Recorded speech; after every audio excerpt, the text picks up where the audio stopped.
बिस्मिल्लाहिर्रहमानिर्रहीम। अस्सलाम वालेकुम dear student. Solution and colloidal का हम सेकंड लेक्चर आज स्टार्ट कर रहे हैं और सेकंड लेक्चर्स में हम सोल्युबिलिटी के बारे में स्टडी करेंगे। सोल्युबिलिटी किसको कहते हैं और किसी भी सॉल्यूट की सॉल्वेंट में सोल्युबिलिटी को कैसे मेजर किया जाता है और इसके साथ साथ उसके फैक्टर्स के बारे में भी स्टडी करेंगे कि कौन से फैक्टर्स हैं जिसकी वजह से सोल्युबिलिटी जो है वो किसी भी सॉल्यूट की इंक्रीज़ या डिक्रीज़ हो सकती है। तो इस बारे में हम इस सेकंड लेक्चर में स्टडी करेंगे। तो हम स्टार्ट करते हैं सोल्युबिलिटी को कि सोल्युबिलिटी आपके पास किसको कहते हैं। सोल्युबिलिटी बेसिकली हमारे पास जो है एक अमाउंट आपके पास है सॉल्यूट की 100 ग्राम सॉल्वेंट में डिज़ोल्व करने के लिए, यानी कि 100 ग्राम सॉल्वेंट में जब हम कोई भी अमाउंट डिज़ोल्व करते हैं तो उसमें जितनी भी अमाउंट हमारे पास खर्च होती है तो उसको हम क्या कहते हैं, सोल्युबिलिटी कहते हैं। यानी कि अगर 100 ग्राम सॉल्वेंट है उसमें अगर कोई चीज़ जो है 10 ग्राम से ही सिर्फ हल होकर वो सैचुरेटेड सोल्यूशन में चेंज हो जाती है तो वो हमारे पास 10 ग्राम उस सॉल्यूट की सोल्युबिलिटी होगी। और इसी तरीके से 100 ग्राम सॉल्वेंट में अगर हमारे पास 20 ग्राम हमारे पास जो है अगर किसी सॉल्यूट की आपके पास जो है हल करने के बाद वो सैचुरेटेड हो जाता है तो उसकी सोल्युबिलिटी आपके पास 20 ग्राम हो जाएगी। तो इस लिहाज से हमारे पास जो सोल्युबिलिटी आपके पास है, the amount of solute dissolve in 100 gram of solvent to make a saturated solution at a definite temperature is called solubility. यानी कि खास टेम्परेचर के ऊपर अगर आप कोई अमाउंट डिसॉल्व करते हो और वो सैचुरेटेड सोल्यूशन में चेंज हो जाती है तो उसको हम क्या कहते हैं, सोल्युबिलिटी कहा जाता है। तो हमारे पास सोल्युबिलिटी डिफरेंट सॉल्यूट की डिफरेंट हो सकती है, ज़रूरी नहीं है कि तमाम की एक जैसी हो। और एक डेफिनेट टेम्परेचर पर, हर टेम्परेचर पर सोल्युबिलिटी भी चेंज हो सकती है। किसी की सोल्युबिलिटी ज़्यादा हो सकती है और किसी की सोल्युबिलिटी कम भी हमारे पास हो सकती है। फिर हम आगे आते हैं इसके यूनिट्स की तरफ। इसके यूनिट्स हमारे पास कौन कौन से होते हैं, यानी कि units of solubility. Unit of solubility आपके पास सिंपल इसके डेफिनेशन से ही शो हो रहा है, यानी कि आपके पास the number of gram of solute in 100 gram of solvent, यानी कि हमारे पास ग्राम पर आपके पास सॉल्वेंट हमारे पास होगा, सॉल्वेंट की अमाउंट होगी, जिसकी वजह से हम इसके यूनिट्स को जो है हम इस तरह चेंज कर सकते हैं कि आपके पास number of gram of solute यानी कि मोल्स पर डेसीमीटर क्यूब हम कर सकते हैं। यानी कि मोल पर डेसीमीटर क्यूब जो है वो सोल्युबिलिटी का यूनिट आपके पास बन सकता है, या सिंपल ग्राम भी बन सकता है, हम ग्राम भी खाली लिख सकते हैं। तो इसी तरीके से अगर हम सोडियम की देखें, सोडियम क्लोराइड की अगर आप सोल्युबिलिटी को देखें 100 ग्राम में और टेम्परेचर भी एक खास होना चाहिए, तो 0 सेल्सियस के ऊपर, 0 सेल्सियस टेम्परेचर के ऊपर 35.7 ग्राम हमारे पास sodium chloride, 35.7 gram sodium chloride जो है वो 100 ग्राम वाटर में आपके पास क्या हो जाता है, डिसॉल्व हो जाता है, डिसोसिएट आपके पास हो जाता है। तो ये इसकी सोल्युबिलिटी आ जाती है 0 सेल्सियस के ऊपर। अगर आप टेम्परेचर इंक्रीज करेंगे तो सोल्युबिलिटी भी हमारे पास इसकी इंक्रीज होना शुरू आपके पास हो जाएगी। तो सोल्युबिलिटी किसको कहते हैं, यानी कि the amount of solute dissolve in 100 gram of solvent eight definite temperature is called solubility, उसको हम सोल्युबिलिटी कहते हैं। और हमारे पास इसका जो यूनिट बन सकता है वो मोल पर डेसीमीटर क्यूब भी बन सकता है और सिंपल ग्राम भी हम लगा देते हैं और उसको भी हम मालूम कर सकते हैं। तो नेक्स्ट हमारे पास आता है कि डिटर्मिनेशन ऑफ सोल्युबिलिटी के सोल्युबिलिटी को किस तरीके से मालूम किया जा सकता है। सिंपल इसकी डेफिनेशन से ही शो हो रहा है कि आपने सैचुरेटेड सोल्यूशन बनाना है और आपने देखना है कि कितनी अमाउंट उसकी डिसॉल्व हो सकती है। बहुत सारे इसके मेथड होते हैं आपके पास सोल्युबिलिटी को चेक करने के लिए कि किसकी सोल्युबिलिटी कितनी है, मतलब किसके कितने ग्राम उसमें डिसॉल्व आपके पास हो सकते हैं। उनमें से एक सिंपल सा फिजिकल मेथड का हम डिस्कस करते हैं। तो आप अगर किसी भी सॉल्यूट की सोल्युबिलिटी चेक करना चाहते हैं तो 100 ग्राम सॉल्वेंट में आप उसको डिसॉल्व कर दें और डिसॉल्व करते रहें जब तक उसका सैचुरेटेड सोल्यूशन ना बन जाए। जब सैचुरेटेड सोल्यूशन आपके पास बन जाए तो उस सैचुरेटेड सॉल्यूशंस को आपने एक लिहाज से चाइना डिश में ले लें या किसी और ऑपरेटर्स में ले लें, फिर आप उसमें मौजूद सॉल्वेंट को एवापोरेट कर दें और एवापोरेट करने के बाद यानी कि जो आप फिल्टर ले लेंगे उस फिल्टर को आप क्या करेंगे, उसको आप हीट देंगे और हीट देने के बाद क्योंकि जो फिल्टर आपको मिलेगा वो सैचुरेटेड होगा, उसमें मजीद आपके पास और सॉल्यूट जो है वो डिसॉल्व नहीं हो सकता है। तो उस फिल्टर को आप एक लिहाज से आप उसको हीट दें और उसको हीट देने के बाद उसमें से जब सॉल्वेंट एवापोरेट हो जाएगा तो जो नीचे बच जाएगा, तो जो नीचे रेजिड्यू आपके पास बच जाएगा एक लिहाज से, वो हमारे पास वो उसकी अमाउंट होगी, वो उसकी सोल्युबिलिटी होगी उस सॉल्यूट की कि जो उसके उसके अंदर डिजोल्व होगी। यानी कि आपने पहले सैचुरेटेड सोल्यूशन बनाना है, सैचुरेटेड सोल्यूशन बनाने की लाजमन आप ज़्यादा अमाउंट डालेंगे ताकि मैक्सिमम उसमें डिजोल्व हो जाए, और अगर कुछ नीचे बची हुई है, सेटल डाउन नहीं भी हुई, तो फिर आप उसको फिल्टर कर लेंगे। जब फिल्टर कर लेंगे, जो फिल्टर आपके पास होगा, फिल्टर्ड आपके पास जो सोल्यूशन आपके पास होगा वो सैचुरेटेड होगा, फिर आपने उसको हीट देना है। इसके बाद वो उसमें से वेपर बन के सॉल्वेंट निकलता जाएगा और नीचे आपके पास सोल्यूट की अमाउंट बच जाएगी, तो उसको आप वेट कर लेंगे तो आपको सोल्युबिलिटी मालूम हो जाएगी। तो इस तरीके से आप सोल्युबिलिटी को जो है वो मालूम कर सकते हैं। तो ये हमारे पास एक मेथड है। फिर हमारे पास है इसके एक लिहाज से डिपेंडेंस की सोल्युबिलिटी किन चीज़ों के ऊपर डिपेंड करती है हमारे पास। तो सोल्युबिलिटी आपके पास डिफरेंट फैक्टर पर डिपेंड करती है, nature of solute and solvent पर भी डिपेंड करती है, टेम्परेचर पर भी डिपेंड करती है, इंटरमॉलिक्यूलर फोर्सेस पर भी डिपेंड करती है, और अगर हम गैसेस की बात करें तो वहाँ पर फिर ये प्रेशर पर भी डिपेंड करती है।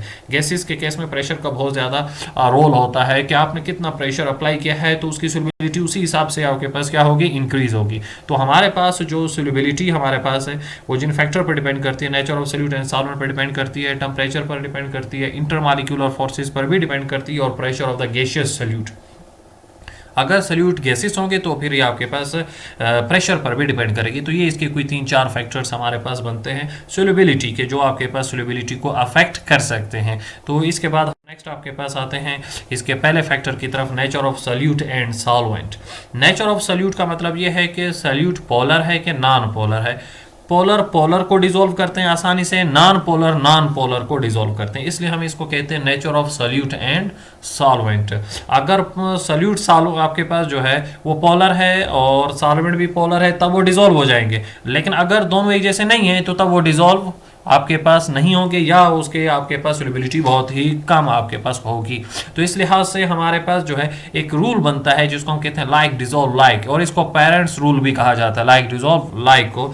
तो हमारे पास जो आपके पास लाइक डिसॉल्व लाइक आपके पास है, उसका मतलब ये है कि पोलर जो सॉल्वेंट है डिसॉल्व पोलर सॉल्यूट है, non polar solvent dissolve non polar solute, यानी कि पोलर पोलर को डिसॉल्व करेगा, नॉन पोलर को डिसॉल्व करेगा। तो आपको सॉल्यूट को भी देखना होगा कि पोलर है या नॉन पोलर, और पोलर का कैसे पता चलेगा, हम उनके इलेक्ट्रोनेगेटिविटी डिफरेंस ले लेंगे। अगर उनके इलेक्ट्रोनेगेटिविटी का डिफरेंस जो है वो 0.4 से ज्यादा है तो तब वो पोलर होगा। यानी कि जो दो आपके पास जो एक सॉल्यूट है लाजमन उसमें दो आपके पास एटम्स आपके पास हो सकते हैं, दो एलिमेंट हो सकते हैं। जैसे सोडियम क्लोराइड हमारे पास है, तो सोडियम जो क्लोराइड हमारे पास है ये एक पोलर एक लिहाज से सॉल्यूट है, और बेसिकली तो ये आयंस में आपके पास कन्वर्ट हो जाता है, आयोनिक कंपाउंड है, इसमें आयंस आपके पास मौजूद है सोडियम और क्लोराइड, और अगर आप इनकी इलेक्ट्रोनेगेटिविटी डिफरेंस भी अगर निकालें तो वो भी 0.4 से ज्यादा है।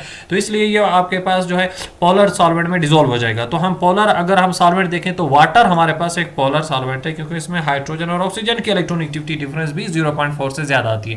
पीरियोडिक टेबल में इलेक्ट्रोनेगेटिविटी देख लें, ऑक्सीजन की देख लें, हाइड्रोजन की देख लें, ऑक्सीजन में से हाइड्रोजन को माइनस कर लें और वो 0.4 से ज्यादा आपके पास आंसर आएगा। तो इसका मतलब ये है कि वाटर एक पोलर सॉल्वेंट आपके पास मौजूद है। तो पोलर सॉल्वेंट होने की वजह से ये आपके पास सोडियम क्लोराइड को और शुगर को अपने अंदर डिसॉल्व करेगा, क्योंकि ये दोनों पोलर है हमारे पास।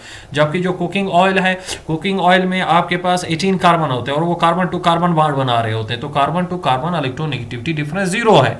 और इसी तरह मोटर ऑयल में भी आपके पास कार्बन से ही मौजूद होते हैं, आपके पास ये आपके पास हैवी कॉम्प्लेक्स मॉलिक्यूल्स आपके पास है, तो इसमें कार्बन टू कार्बन जो बॉन्डिंग होती है तो वो नॉन पोलर होती है। तो नॉन पोलर होने की वजह से ये वाटर में डिसॉल्व नहीं होंगे। तो पोलर पोलर में डिसॉल्व होता है और नॉन पोलर में डिसॉल्व हो जाता है। इसको हम कहते हैं nature of solute and solvent, यानी कि सॉल्यूट और सॉल्वेंट की नेचर कौन सी हमारे पास होगी। फिर नेक्स्ट हम आते हैं तो हमारे पास आता है फैक्टर इंटरमॉलिक्यूलर फोर्सेस, यानी कि इंटरमॉलिक्यूलर फोर्सेस आपके पास किस तरीके से अफेक्ट कर सकती हैं। यहाँ पर एक आपको मैं जो है एक लिहाज से इसको समझाऊंगा कि आपके पास इंटरमॉलिक्यूलर फोर्सेस आपके पास किन चीज़ों पे डिपेंड करती हैं। हमारे पास यहाँ पर अगर आप वाटर के अंदर डिसॉल्व करते हैं किसी भी सॉल्यूट को, अगर सॉल्यूट आयोनिक हुआ, अगर सॉल्यूट आपके पास आयोनिक आपके पास सॉल्यूट हुआ, तो आयोनिक सॉल्यूट जो आपके पास है यानी कि आयोनिक जो कंपाउंड है उसमें आपके पास आयोनिक अट्रैक्शन डेवलप होगी, यानी कि आयन डाइपोल फोर्सेस एग्जिस्ट करेंगी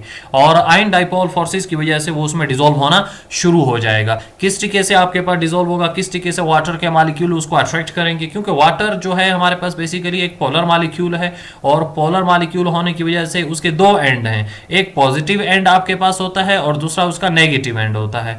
तो जो पॉजिटिव एंड आपके पास होगा वो आपके पास सोडियम क्लोराइड के नेगेटिव एंड को अट्रैक्ट करेगा और जो नेगेटिव एंड होगा वो पॉजिटिव एंड को अट्रैक्ट करेगा। किस तरीके से अट्रैक्ट आपके पास ये करेंगे, तो वो हमारे पास जो है एक लिहाज से कि हो सकता है कि हमारे पास जो है जो यहाँ पर आयन डाइपोल फोर्स जो आपके पास मौजूद है, तो वो आपके पास इस तरीके से आपके पास जो है एक लिहाज से अट्रैक्शन होगी कि सोडियम जो है वो आपके पास वाटर की जो आपके पास ऑक्सीजन जो एटम्स आपके पास मौजूद है वाटर में, वो उसको अट्रैक्ट करके अपने साथ अलग कर लेंगे और जो क्लोराइड आपके पास मौजूद है तो वो आपके पास हाइड्रोजन के साथ अट्रैक्शन शो करके वो भी उसमें से क्या हो जाएगा, आपके पास अलग हमारे पास हो जाएगा। तो इस तरीके से हम इनको जो है आपके पास एक लिहाज से डिसॉल्व कर सकते हैं। तो नेक्स्ट हमारे पास जो है इसमें आपके पास ये है कि अगर आपके पास इसी प्रोसेस के अंदर जब वाटर जो है आपके पास आयन को जब सराउंड कर लेता है तो उस प्रोसेस को हम हाइड्रेशन कहते हैं।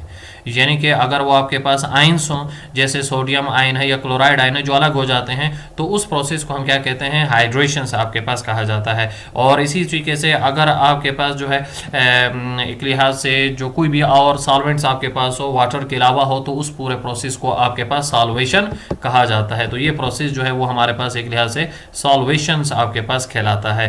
तो हमारे पास जो है जो सॉल्वेशन आपके पास जो प्रोसेस है और हाइड्रेशन प्रोसेस है ये बिल्कुल सेम ही है, लेकिन आपके पास इसके अलावा आपके पास दूसरा अगर आपके पास यानी कि सॉल्वेंट होगा, कोई और होगा, अल्कोहल होगा, तो आपके पास तो फिर हम उसके लिए वर्ड जो यूज़ करते हैं वो सॉल्वेशन का वर्ड आपके पास यूज़ किया जाता है। तो नेक्स्ट हमारे पास आता है कि शुगर आपके पास जो मौजूद है तो वो तो आपके पास आयन में चेंज नहीं होती है, तो वो वाटर में किस तरीके से हल हो जाती है, तो वो वाटर में हल इस तरीके से होती है, वहाँ पर हाइड्रोजन बॉन्डिंग बनती है। क्योंकि शुगर का यानी कि ग्लूकोज का भी अगर आप उसका स्ट्रक्चर फार्मूला देखें तो उसमें हाइड्रोक्सिल ग्रुप मौजूद होते हैं और हाइड्रोक्सिल ग्रुप जो है वो वाटर मॉलिक्यूल्स के साथ अट्रैक्शन शो करते हैं। जब वो वाटर मॉलिक्यूल के साथ आपके पास हाइड्रोजन बॉन्डिंग बनाते हैं तो तब वो उसमें डिसॉल्व होना शुरू हो जाता है। यहाँ पर कोई आयन नहीं बनते, सिंगल मॉलिक्यूल ही रहता है, लेकिन वो उसकी सॉल्वेशन हो जाती है, वो उसको अपने कवर में ले लेते हैं वाटर के मॉलिक्यूल, ग्लूकोज को आपके पास उसके एक एक क्रिस्टल्स को अलग कर लेते हैं, जिसकी वजह से वो उसमें आपके पास डिसॉल्व हो जाती है। तो हमारे पास अगर नॉन पोलर आपके पास सॉल्यूट होगा तो नॉन पोलर सॉल्यूट्स में हमारे पास जो है बेसिकली आपके पास कुकिंग ऑयल है या मोटर ऑयल है, तो इनको नॉन पोलर ही आपके पास जो सॉल्वेंट होंगे वो इसको डिसॉल्व करेंगे और इसके साथ लंदन डिस्पर्शन फोर्सेस के बनाएंगे और लंदन डिस्पर्शन फोर्सेस की वजह से वो इसमें डिसॉल्व हो जाएंगे और वो गैसोलीन हो गया, बेंजीन हो गया और इसके अलावा आपके पास जो है हेक्सेन भी आपके पास हो सकता है और इसके अलावा कार्बन टेट्राक्लोराइड भी हो सकता है, ईथर भी हो सकता है, ये सारे नॉन पोलर आपके पास है। तो ये नॉन पोलर जो आपके पास सॉल्वेंट मौजूद हैं तो ये नॉन पोलर सॉल्यूट को कुकिंग ऑयल हो गया, मोटर ऑयल आपके पास वगैरह हो गया, पेंट वगैरह हो गया, तो इनको अपने अंदर क्या कर लेते हैं, डिसॉल्व कर लेते हैं। तो इनके अंदर इस तरीके का प्रोसेस आपके पास होता है। तो मूव करते हैं, आपके पास फैक्टर है affect of temperature on solubility. तो आपके पास टेम्परेचर का भी अफेक्ट आपके पास होता है, सोल्युबिलिटी के ऊपर आपके पास फर्क पड़ता है। टेम्परेचर इंक्रीज और डिक्रीज होने से आपके पास सोल्युबिलिटी ज़्यादा या कम आपके पास हो सकती है। तो यहाँ पर अगर आप देखें ग्राफ में आपको नज़र आ रहा होगा कि हमारे पास जो है आपके पास जो इसके वाई एक्सिस आपके पास मौजूद है ये आपके पास सॉल्यूट को शो कर रहा है, यानी कि अमाउंट ऑफ सॉल्यूट को रिप्रेजेंट कर रहा है और जो एक्स एक्सिस आपके पास मौजूद है वो टेम्परेचर को रिप्रेजेंट कर रहा है।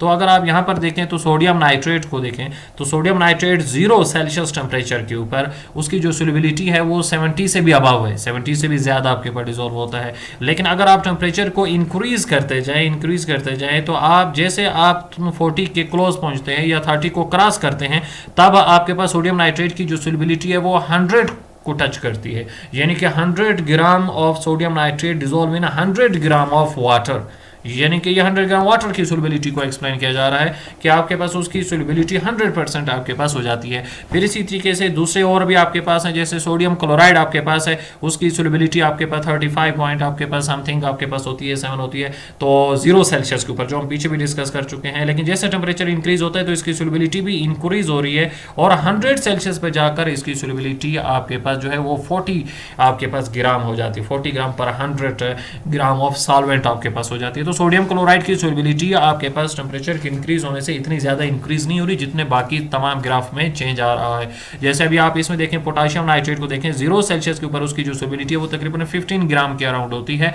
0 सेल्सियस के ऊपर पोटाशियम नाइट्रेट की। लेकिन आप इसी को देखें जब ये आपके पास इसका टेम्परेचर 50 को क्रॉस करता है तो तब इसकी सोलिबिलिटी जो है वो 100 को जाकर टच करती है। तो टेम्परेचर इंक्रीज होने से सोलिबिलिटी भी क्या हो रही है, इंक्रीज हो रही है। तो ये आपके पास इंक्रीज होना आपके पास जरूरी नहीं है, कुछ ऐसे भी हमारे पास सॉल्यूट मौजूद हैं जिनके टेम्परेचर इंक्रीज होने से सोलिबिलिटी डिक्रीज होना शुरू हो जाती है, क्योंकि ये अट्रैक्शन पे भी डिपेंड करता है, solute to solute attraction, solute to solvent attraction, और हीट ऑफ सॉल्यूशन पर भी डिपेंड करता है। यानी कि हीट ऑफ सॉल्यूशंस का मतलब ये है कि आपके पास जब आप उसको डिसॉल्व करते हो वो एक्सोथर्मिक रिएक्शन दे रहा है या एंडोथर्मिक रिएक्शन दे रहा है।